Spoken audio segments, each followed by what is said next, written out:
Media 7ന്റെ law advice അടുത്ത എപ്പിസോഡിലേക്ക് എല്ലാവർക്കും സ്വാഗതം.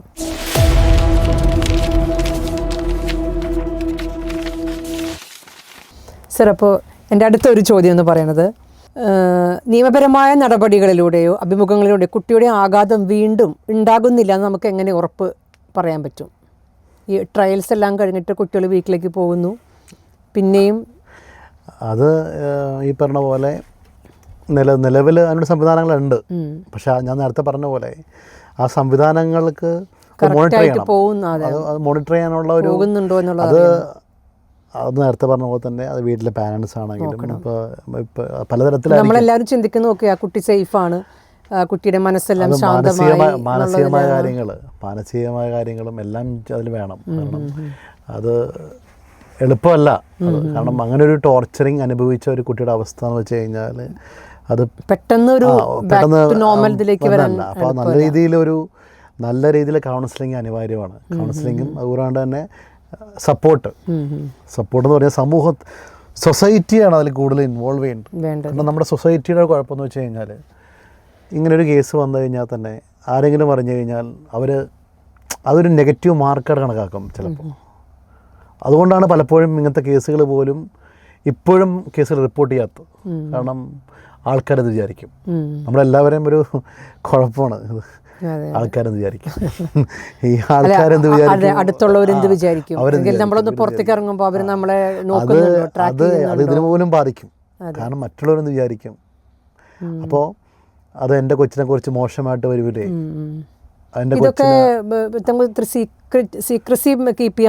നിലവിലെ സംവിധാനങ്ങൾ നിലവിലെല്ലാം എല്ലാ രീതിയിലും ഉണ്ട്. എന്നിരുന്നാൽ പോലും പക്ഷെ എന്തുകൊണ്ട് ഈ മാധ്യമങ്ങൾ ഇത് വളരെ നേരത്തെ അറിഞ്ഞു? ഞാൻ പറഞ്ഞത് അതാണ് മാധ്യമങ്ങളുടെ കുഴപ്പം. മാധ്യമങ്ങൾ അൺനെസസറി ആയിട്ട് അങ്ങനെയുള്ള സ്വകാര്യതയിലേക്കുള്ള കടന്നുകയറ്റമുണ്ട്. അത് കുറയ്ക്കണം ബേസിക്കലി. കാരണം ഇപ്പം ചില കാര്യങ്ങൾ വരുമ്പോൾ അവരെന്തോരം ഞാൻ നേരത്തെ സംസാരിച്ച പോലെ തന്നെ അത് വളരെയധികം ബുദ്ധിമുട്ടുള്ള കാര്യമാണ്. നമുക്കറിയാം, നമ്മൾ ആ പാരൻസായിട്ട് നിൽക്കുമ്പോൾ നമുക്ക് മനസ്സിലാവും നമ്മുടെ കുട്ടിയാണ്, ഈ കുട്ടിയെക്കുറിച്ചാണ് പറയുന്നത്, അല്ലെങ്കിൽ അങ്ങനെ പറയുമ്പോൾ നമുക്ക് എന്തോ ബുദ്ധിമുട്ടുണ്ടാവും.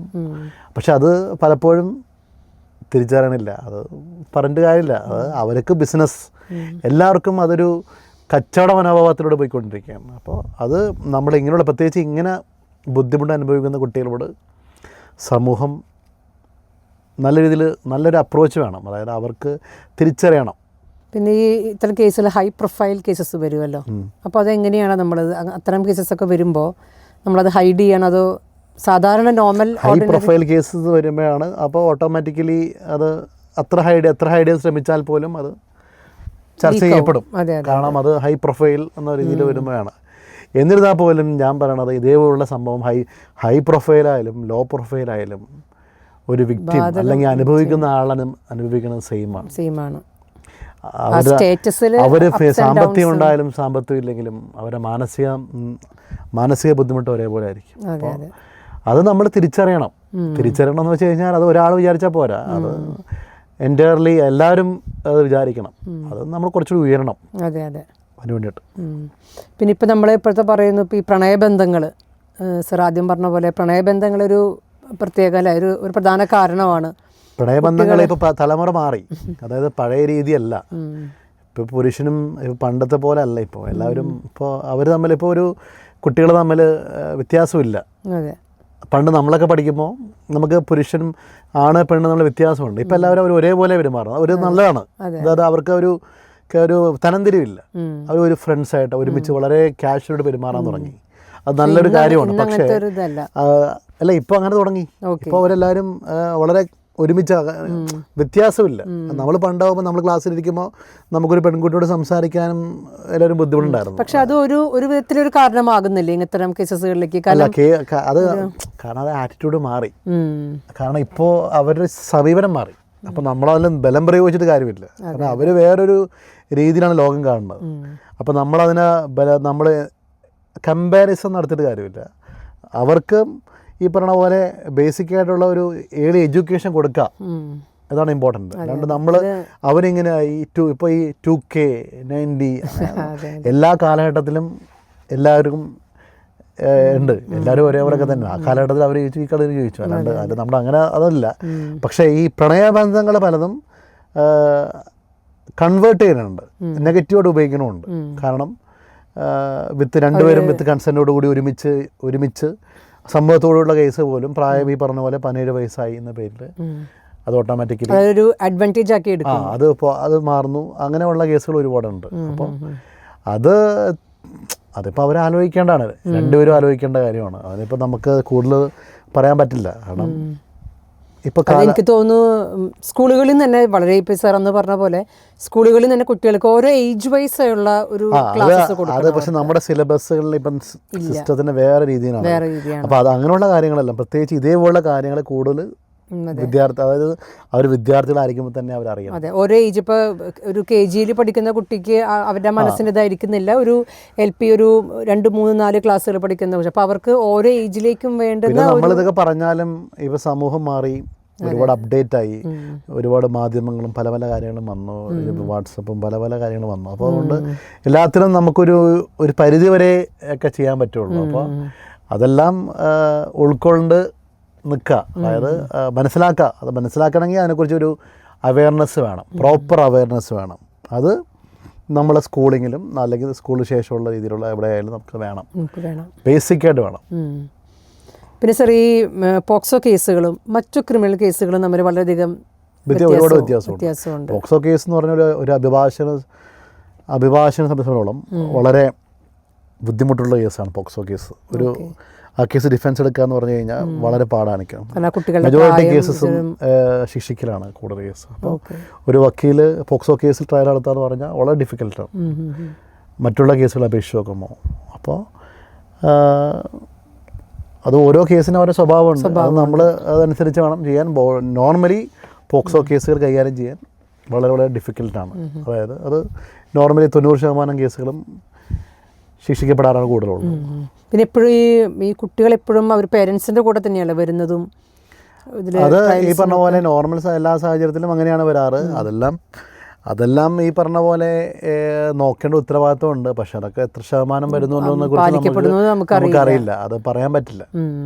ഈ പലപ്പോഴും ഈ പോക്സോ കേസ് ഞാൻ നേരത്തെ പറഞ്ഞ പോലെ റിപ്പോർട്ട് ചെയ്യപ്പെടുന്നതും പോക്സോ കേസ് വരുന്നതും ഈ പറഞ്ഞ വീട്ടിലെ സാഹചര്യങ്ങളും ഒരു വലിയ ഫാക്ടറാണ്. കാരണം പരസ്പരം ഇതിനെക്കുറിച്ച് അറിയാത്ത കാര്യങ്ങളുണ്ട്. പലപ്പോഴും അവരറിയുന്നില്ല. അത് അറിയാണ്ട് കുറേ വർഷങ്ങളായിരിക്കും ചില കേസുകൾ വരുന്നത്. നേരത്തെ പറഞ്ഞ പോലെ കുടുംബ ബന്ധങ്ങളിലെ തകർച്ച ഒരു വലിയ ഫാക്ടറാണ്. അതായത് കുടുംബ ബന്ധങ്ങൾ ആഴമില്ലാണ്ടിരിക്കുന്നതുകൊണ്ടാണ് പലപ്പോഴും ഇത് കൂടുതൽ വരുന്നത്. ചിലപ്പോൾ അവർക്ക് സ്നേഹം കിട്ടാത്തതുകൊണ്ട് അവർ വേറെ ആളിലേക്ക് സ്നേഹം പോകും. അത് മിസ്യൂസ് ചെയ്യപ്പെടാൻ ഏതൊക്കെ രീതിയിൽ പോകാൻ സാധ്യതയൊന്നും പറയാൻ പറ്റില്ല. പ്രത്യേകിച്ച് ഈ സ്വന്തം ബന്ധത്തിലെ ആൾക്കാരൊക്കെ പറയാൻ പറ്റില്ല ഏതൊക്കെ രീതിയിലാണ് അവരത് തിരിയാൻ. പിന്നെ ഇപ്പോഴത്തെ ഒരു ട്രെൻഡ് വെച്ചാൽ ഇപ്പോൾ പേരൻസ് കല്യാണം കഴിഞ്ഞ് മക്കളൊക്കെ കുറച്ച് വലുതായിരിക്കും. ഇപ്പോൾ ടീനേജൊക്കെ ആയിട്ടുള്ള മക്കളായിട്ടായിരിക്കും പല ഹസ്ബൻഡും വൈഫിൻ്റെ ഇടയിൽ പല പ്രശ്നങ്ങൾ. എന്നിട്ട് അതിനുശേഷം മക്കൾ വലുതായതിനു ശേഷം ഡിവോഴ്സ് ആകുന്ന ഒരുപാട് പേരൻസ് ഉണ്ട്. അപ്പോൾ അതും ഈ കുട്ടികളൊക്കെ ഭയങ്കരമായിട്ട് നമ്മൾ കൂടുതൽ ചർച്ച ചെയ്യപ്പെടുമ്പോൾ എല്ലാം അതിലേക്കാണ് കൂടുതൽ പോകുന്നത്. അതായത് പാരൻസ് തമ്മിലുള്ള ഈ ഡിസ്പ്യൂട്ടും അവർ തമ്മിലുള്ള ചേർച്ചക്കുറവും ഇതെല്ലാത്തിനും വലിയ കാര്യങ്ങളാണ് വരുന്നത്. കാരണം അവർക്ക് അറിയാൻ പറ്റില്ല. കാരണം അവർ കുട്ടി എവിടെ പോകുന്നു, സ്കൂളിൽ പോകുന്നു, അവിടെ പോയിട്ട് എപ്പോൾ തിരിച്ചു വരുന്നു, എവിടെയൊക്കെ പോകുന്നു, ആരോടൊക്കെ സംസാരിക്കുന്നു, ഇടപെടുന്നു, ഇതിനെക്കുറിച്ചൊന്നും അവർക്ക് അല്ല. ഇപ്പോൾ നേരത്തെയൊക്കെ നമ്മൾ പഠിക്കുമ്പം നമ്മുടെ കാലഘട്ടത്തിൽ അതായത് നമ്മൾ കുറച്ച് നേരം ഒരുമിച്ചിരുന്ന് എല്ലാവരും വർത്തമാനം പറയുന്നു, ഒരുമിച്ച് ഭക്ഷണം കഴിക്കുന്നു, സ്കൂളിൽ നടന്ന കാര്യങ്ങളൊക്കെ പറയുന്നു, അല്ലെങ്കിൽ കാര്യങ്ങളൊക്കെ പരസ്പരം സംസാരിക്കുന്നു. അപ്പോൾ ആ കമ്മ്യൂണിക്കേഷനിൽ പല കാര്യങ്ങളും വരും, ഓപ്പണായിട്ട് വരും. അപ്പോൾ ഇന്ന് അതില്ല. അവരവരെ അതായത് ഒരു ഇൻസ്റ്റാഗ്രാം ഓപ്പൺ ചെയ്താലോ അല്ലെങ്കിൽ റീൽ കാണണോ അവരവരെ ലോകത്താവില്ല. അപ്പോൾ പരസ്പരം തമ്മിലുള്ളൊരു കമ്മ്യൂണിക്കേഷൻ ഇല്ലാത്തതുകൊണ്ട് പലതും അറിയൂല. ഇവരാരും ഇതിനെക്കുറിച്ച് അറിയേയില്ല. അത് അവരവരെ ലോകത്തേക്ക് അവരവർ പോകണോ. പിന്നെ ഇവർ തമ്മിലും ബന്ധങ്ങളില്ല. അപ്പോൾ ഓട്ടോമാറ്റിക്കലി അവരും ആലോചിക്കും എൻ്റെ ഫാദറും മദറും തമ്മിൽ യാതൊരു സ്നേഹമില്ല. പിന്നെ ഞാൻ ഓട്ടോമാറ്റിക്കലി അപ്പോൾ വേറൊരാൾ സ്നേഹമായിട്ട് വരുമ്പോൾ സ്വാഭാവികമായിട്ടും അതൊരു വഴി മാറാനുള്ള സാധ്യത കൂടുതലാണ്. ഇപ്പോൾ കുറച്ച് വർഷങ്ങൾക്ക് മുന്നൊക്കെ നമ്മളെപ്പോഴും പറയും, ഇപ്പോൾ അച്ഛനമ്മയും വീട്ടിൽ ജോലി കഴിഞ്ഞ് എത്താൻ ലേറ്റായി, മക്കളെ നമ്മൾ അടുത്ത വീടുകളിൽ നമ്മളാക്കി അമ്മ വരുന്നത് വരെ വെയിറ്റ് ചെയ്യുക, അല്ലെങ്കിൽ അച്ഛൻ വരുന്നതുകൊണ്ട് അങ്ങനെയൊക്കെ നമ്മുടെ കാലത്തൊക്കെ അങ്ങനെ ഉണ്ടായിരുന്നു. പക്ഷെ ഇന്നത്തെ കാലത്ത് നമുക്ക് അത് ധൈര്യമില്ല. ഇപ്പോൾ അങ്ങനെയില്ലേ, ഇന്ന് എല്ലാവരും അവരവരെ വീട്ടിൽ തന്നെയാണ്. അതേപോലെ കാര്യങ്ങളൊന്നും കുറവാണ്. ഇന്ന് എല്ലാവരും അവരവരെ വീട്ടിൽ തന്നെയാണ്. അതൊക്കെ കുറച്ചും കൂടി എനിക്ക് തോന്നുന്നു അവയർനെസ് ഉണ്ട്. ആ രീതിയിൽ കൂടുതൽ അങ്ങനെ പോകണില്ല ഇന്ന്. പിന്നെ വളരെ സാധാരണക്കാരുടെ വീട്ടിലൊക്കെയാണ് കൂടുതലും അങ്ങനെ ഉള്ളത്. അത്യാവശ്യം അല്ലാത്ത ആൾക്കാരുടെ വീട്ടിലെല്ലാം ഈ പറഞ്ഞ പോലെ അവരവരുടെ വീട്ടിൽ തന്നെയാണ് ഉള്ളത്. അങ്ങനെ കുറേയൊക്കെ മാറ്റങ്ങളുണ്ട്. പക്ഷേ മാറ്റങ്ങളുണ്ടെങ്കിലും പാരലായിട്ട് ഇത് അതിൻ്റെ ഒരു വഴിക്ക് നടക്കുന്നുണ്ട്. മനസ്സിലായില്ലേ? ഓക്കെ. അപ്പോൾ എന്തായാലും നമുക്ക് സർ ഒരുപാട് നല്ല കാര്യങ്ങൾ, കാരണം നമ്മൾ അറിയേണ്ട ഏറ്റവും വലിയൊരു കാര്യം എന്ന് പറഞ്ഞാൽ നമ്മുടെ ഫാമിലിയിൽ നിന്നാണ് നമുക്ക് എല്ലാം സ്റ്റാർട്ട് ചെയ്യേണ്ടത്, അല്ലേ? നമ്മുടെ കുട്ടികളുടെ ഓരോ മൂവ്മെൻറ്റും അവരുടെ മനസ്സിൻ്റെ സംഘർഷങ്ങൾ, അല്ലെങ്കിൽ ഇപ്പോൾ ദുഃഖിച്ചിരിക്കുന്ന അവസ്ഥ വരുമ്പോൾ നമുക്കറിയണം. ഇപ്പോൾ ഒരു കൊച്ചിൻ്റെ അല്ലെങ്കിൽ ഫേസ് കണ്ടാൽ അറിയാൻ പറ്റും എന്തെങ്കിലും ബുദ്ധിമുട്ടുണ്ടോ എന്ന് അറിയണം. അത് തിരിച്ചറിയാണ്ട് പോകുന്നു. അതെ അതെ. അത് പോകുന്നു പറയുമ്പോൾ അതിന് പലതരം കുഴപ്പമുണ്ട്. ഇപ്പോൾ MDMA, ഇപ്പോൾ ഒരുപാട് ലഹരി വിഷയങ്ങളാണ്, വേറെ വിഷയങ്ങളുണ്ട്. ഈ ലഹരി വിഷയങ്ങളും വരുന്നുണ്ട്. അതും ഈ പറഞ്ഞ പോലെ ഈ ബന്ധങ്ങളുടെ വിഷയങ്ങൾ വരുമ്പോഴാണ് അതും സംഭവിക്കുന്നത്. ചെറിയ കുട്ടികൾ പോലും ലഹരി ഉപയോഗിക്കുന്ന കാലമായി. അപ്പോൾ എല്ലാം ഒരു ഫാക്ടറാണ്, ഫാക്ടറാണ്. എങ്ങനെയൊക്കെ നമ്മൾ എവിടെയൊക്കെ കണക്ട് ചെയ്ത്, പ്രത്യേകിച്ച് ഈ കാലഘട്ടത്തിൽ ലഹരിയുടെ ഉപയോഗം കൂടിക്കൊണ്ടിരിക്കുകയാണ്. ഇപ്പോൾ ഈ രാസലഹരി അത് അമിതമായിട്ട് വന്നുകൊണ്ടിരിക്കുകയാണ്. അത് തന്നെ ഈ ഇത്തരം കേസുകളിലേക്ക് ഡൈവേർട്ട് അതെല്ലാം വരാം. അതെല്ലാം ഓട്ടോമാറ്റിക്കലി. കാരണം ഈ 18 വയസ്സ് താഴെയുള്ള പെൺകുട്ടികൾ ചിലപ്പോൾ ഇവർ കൊടുക്കുന്നുണ്ടാവും, പറയാൻ പറ്റില്ല. അപ്പോൾ ഇതൊന്നും ഈ പറഞ്ഞ പോലെ ആ ട്രാപ്പിൽ പോയി കഴിഞ്ഞാൽ അങ്ങനെ പല രീതിയിലും അവർ ദുരുപയോഗം ചെയ്യപ്പെടാം. അപ്പോൾ അതിലെല്ലാം തന്നെ ഒരു പ്രോപ്പറായിട്ടുള്ളൊരു അവയർനെസ്സും, പിന്നെ സമൂഹത്തിൽ ഈ ലഹരിക്കെതിരെ ശരിയായിട്ടുള്ളൊരു അവയർനെസ്. പക്ഷേ അത് ഇത്തരം കേസുകൾ പിടിക്കുമ്പോഴാണ് നമ്മൾ കൂടുതലും അത്തരം ലഹരിനെ കുറിച്ചുള്ള പിന്നെയും കുറേ നമ്മൾ അവയർനെസ് പ്രോഗ്രാംസ് ഒക്കെ അത് കണ്ടിന്യൂസ് ആയിട്ട് അവയർനെസ് പ്രോഗ്രാം ഉണ്ടെങ്കിൽ ഇത് പിന്നെ ഒഴുകിക്കൊണ്ടിരിക്കും. അപ്പോൾ അത് ശരിക്കും ഗവൺമെൻറ് വിചാരിച്ചാൽ മാത്രമേ കൂടുതലായിട്ട് നല്ല രീതിയിലുള്ള ഇപ്പോൾ നിയമങ്ങളും എല്ലാം ഉണ്ട്. എന്നിരുന്നാൽ പോലും കേസുകളും പാരലായിട്ട് കൂടിക്കൊണ്ടിരിക്കും. അപ്പോൾ അത് നമുക്ക് സൊസൈറ്റി നമ്മളെല്ലാവർക്കും അറിയേണ്ട ഒരു വലിയ കാര്യമാണ്. കാരണം നമ്മുടെ മക്കൾ വീട്ടിൽ നിന്നും ഇറങ്ങിക്കഴിഞ്ഞാൽ അവരെ ആരൊക്കെ കാണും, നമുക്ക് അതൊന്നും അവരെ ഫോളോ ചെയ്ത് അറിയാൻ സാധ്യമല്ല. പക്ഷേ അവരുടെ മനസ്സ് മനസ്സിലാക്കണം. അവർ നന്നായിട്ടാണ് കൊച്ചിലേ തന്നെ അവർക്ക് വേണ്ട ട്രെയിനിങ്സ് കൊടുക്കണം. അതായത് ഇപ്പോൾ നമ്മൾ ഇപ്പോഴത്തെ KG ഇതിലൊക്കെ പറയുന്നുണ്ട്, സാറ് പറഞ്ഞ പോലെ ബാഡ് ടച്ച് ഗുഡ് ടച്ച് എന്നൊക്കെ പറഞ്ഞ പോലെ തന്നെ ചെറുപ്പത്തിലേ തന്നെ ലഹരിയുടെ ഉപയോഗങ്ങൾ എന്താണ്, അതെങ്ങനെ കുട്ടികളെ നാശത്തിലേക്ക് നയിക്കുമെന്നൊക്കെ പേരൻസും സ്കൂളിൽ നിന്നും ഈ പറഞ്ഞ പോലെ അവർ ഉപയോഗിക്കുമ്പോൾ ഓട്ടോമാറ്റിക്കലി സ്വാഭാവികമായിട്ടും അവരിലേക്കും അത് വരുമല്ലോ. അപ്പോൾ അവരാദ്യം തന്നെ ഇതൊക്കെ ഉപയോഗിക്കാണ്ടിരിക്കാൻ ശ്രമിക്കും. നമ്മൾ റോൾ മോഡൽസ് ആകണം ശരിക്കും. അതൊക്കെ ഈ പറഞ്ഞ പോലെ ഇത് പല രീതിയിലും വേണം. എല്ലാ രീതിയിലും സൊസൈറ്റിയിൽ എല്ലാ രീതിയിലും പല കാര്യങ്ങൾ വന്നാലേ മാറ്റങ്ങൾ ഉണ്ടാവുള്ളൂ. ഇതെല്ലാം ഇതിനെ റിഫ്ലക്റ്റ് ചെയ്യാനുമുണ്ട്. ഇതെല്ലാം ഇന്റർ കണക്റ്റഡ് ആണ്. എളുപ്പമല്ല. എന്താ അവരവർ ശ്രമിക്കുക, അവരവരുടെ കുടുംബവും അവരവരുടെ നമ്മളായിട്ട് ബന്ധപ്പെട്ട ആൾക്കാർ മാക്സിമം നമുക്ക് അങ്ങനെ ഒരു കാര്യം വന്നു കഴിഞ്ഞാൽ നമ്മൾ പ്രോപ്പറായിട്ട് അവരെ പറഞ്ഞ് മനസ്സിലാക്കാൻ ശ്രമിക്കുക. നമ്മൾ ഒത്തിരി മോഡേൺ ലൈഫ് എന്നൊക്കെ പറയുമ്പോൾ തന്നെ അതിലേക്ക് വഴിമാറി മോഡേൺ ലൈഫും നമുക്കിപ്പം മോഡേൺ ലൈഫാണെന്ന് പറഞ്ഞ് നമുക്ക് അവരെ ഇതാക്കാനും പറ്റില്ല. കാരണം അവർക്ക് കാലഘട്ടങ്ങൾ മാറുന്നതനുസരിച്ച് എല്ലാം കുറേ മാറ്റങ്ങൾ ഉണ്ടാവും. അപ്പോൾ നമ്മൾ അവരോട് അത് പറ്റില്ല എന്ന് പറഞ്ഞു കഴിഞ്ഞാൽ അവർക്കത് മനസ്സിലാവില്ല. പക്ഷെ അവരോട് വളരെ മനസ്സിലാവുന്ന രീതിയിൽ അവരെ നമ്മൾ കമ്മ്യൂണിക്കേറ്റ് ചെയ്യാൻ ശ്രമിക്കുക. അല്ലാണ്ട് അത് വേണ്ടാന്ന് പറഞ്ഞു കഴിഞ്ഞാൽ അവർ ഉറപ്പായിട്ടും ഫസ്റ്റ് റിയാക്ഷൻ നോ എന്നുള്ളതാണ് നമ്മുടെ സൈഡിൽ നിന്ന് വരുന്ന. നമ്മളത് വളരെ സുതാര്യമായ രീതിയിൽ അവരെ ഹാൻഡിൽ ചെയ്തിട്ട് വേണം കൈകാര്യം ചെയ്യാൻ. അപ്പോൾ ഓട്ടോമാറ്റിക്കലി അവർ കുറേയൊക്കെ മാറും. അതിന് മാറണമെങ്കിൽ അവർ തമ്മിലൊരു ബന്ധം വേണം. ആ ബന്ധമാണ് ഇല്ലാണ്ടാവുന്നത്. അതുകൊണ്ടാണ് ഈ എല്ലാ വിഷയം കൂടുതൽ സംഭവിക്കുന്നത്.